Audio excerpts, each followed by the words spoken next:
Someone most recently asked me, um, what made me what I am?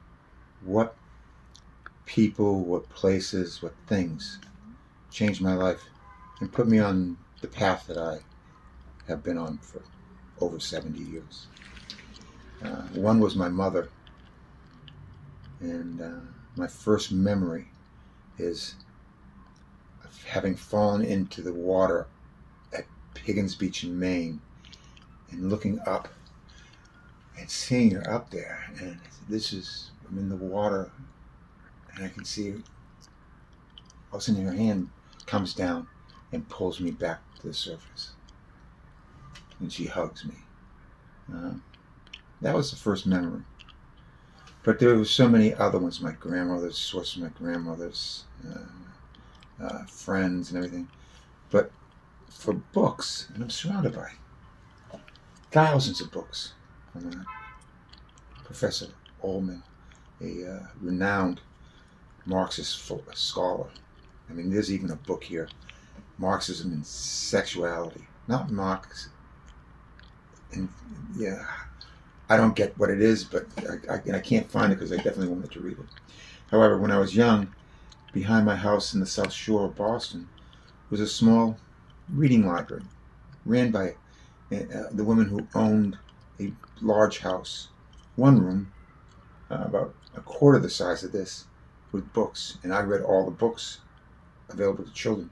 And one day she gave me Ernest Shackleton's South, about the great Antarctic exploration in 1913 or 14, where he was stranded along with his ship, the Endurance, and all his men, and they all escaped the clutches of the North Pole.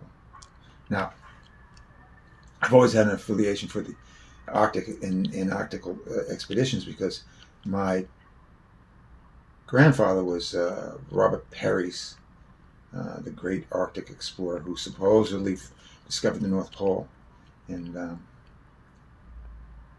my grandfather was his doctor up in Westbrook, Maine. My grandmother was his daughter's best friend. And I always wanted to go far north, but I never could. I'd get to Quebec or Montreal and I'd stay there. But after my mother passed away, my father and I would take trips, and we decided we were going to drive up to Newfoundland. We got in the car and headed north, stopping at Quebec City and then continuing up the north shore of the St. Lawrence. There was nobody there. We're driving 120 miles an hour. My father's only driving because he's at the age where he knows that sooner or later someone's going to take away the keys. And he's really, I've never had an accident. I've never got a speeding ticket. And he's being a bit garrulous and using profanity, which he's never used. Well, that's interesting, and it's something new. And we get up to past Bay Cournoy, and we're going to the Sept Île, which is you take a ferry or something, and then you go further up to Newfoundland, and then drive north, and just keep driving north. But as we're at this hotel, and we've had a glass of wine, and I'm sitting there looking at my father, and there's blood coming from his head from several places. He says, "There's blood coming from your head." He says, "So are yours." And it was mosquitoes. Beep beep. They can drain a moose of blood. And we decided that's it. It's only going to get worse. And we turned around. We took the ferry from Bay Cournoy to someplace on the other shore, the southern shore. But these French people said, "Listen, you've been here for a long time, and for a couple of days you've been driving very fast. On this side, you cannot do this, because the police are waiting for you." I said, "Okay." So I tell my father, "Fuck them. They're just fucking fuck them." I said, "What do you mean fuck them?" "I've never gotten a ticket and I've never had an accident." "Okay." And so I got on my binoculars at a long stretch. And I said, "Oh, Dad, there's a police car coming up. It's coming our way." He said, "Oh, fuck it, I've never got a ticket." It keeps 100 miles an hour. Sure enough, the police car comes, stops him. I said, "See, never got a ticket. Now you're going to get a ticket." So the officer comes up. My father rolls down the window. "Oui, monsieur. Votre licence, s'il vous plaît." And he says that you were going 100 miles an hour. And he explains to me that, because I can speak French, but not Quebecois. And he said, I'm going to have to arrest your father because you're so much over the speed limit. I said, really? And I said, great. I said, how long is this going to be? He says, about 2 hours. Could you make it 5? He's been fucking driving me crazy for the last 3 days. You can't believe how you should arrest him forever. And the Monsieur, nous sommes pas la nurserie pour les gens âgés. You're not a nursery for old people? And he gives him a warning. He walks away. My father rolls up the window and he says, see, I told you I didn't get him adolescence. We continue on. He's swearing at me. You're a piece of shit. You've disappointed me in so many ways. I said, that's it. Stop.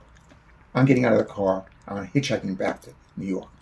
You know, get out of the car, pop the trunk, I shut the door, and he drives off. Up over a hill and disappears. My father was a joker, but he was not joking this time. Like, oh, fuck. He's gone. He's going to Maine. He's not stopping till he gets there. Because my sister has a house on Watchet Lake that my grandfather built back in the 1920s. And damn, he's gone. And so I start hitchhiking. There's no cars. I'm in the middle of a forest. And almost 7 minutes. That's good. I'm going to confirm it comes right now. And this is a long story, I know, and I probably could have made it shorter, but I'm long-winded.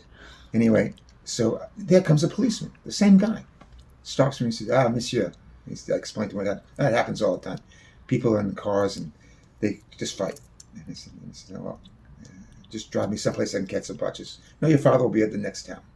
I said, no, he won't. He's gone. No, he'll be at the next town. Sure enough, it's a beautiful place, the Gaspé Peninsula, and there's these rocks marching off into the North Atlantic. The colors just, ethereal. And there's my father's car in front of a restaurant.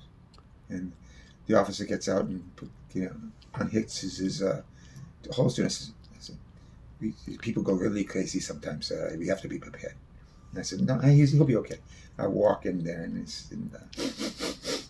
I look inside the kitchen and there's this pan boiling with fish and crab and everything.